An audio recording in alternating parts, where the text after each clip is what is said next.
So, dito tayo ngayon sa Salon Republic. And ito na.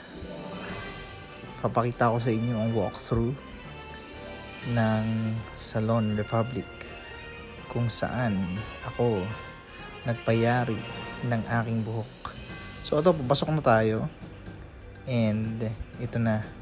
Bubuksan natin ang pinto. Tapos tinatakpan ko dahil bawal mag-video sa loob.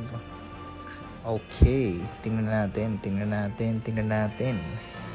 Pupunta tayo sa loob ng pagupitan. So, ang Salon Republic ay parang isang mall or market na madaming pagupitan at madaming mga hair products. Kaya, kung kalbo ka, hindi ka pwede dito. Charot! So, ito na. Ang medyo mahaba hallway. Kaya ito, gagawa na tayo ng paraan kung paano makapasok dito. Ayan na. So ito na po. Ito na po ang upuan kung saan tayo papagupit. Ito po yung mga hair products sila. Ang dami. At ito na nga po ang final and finished product. And makikita nyo naman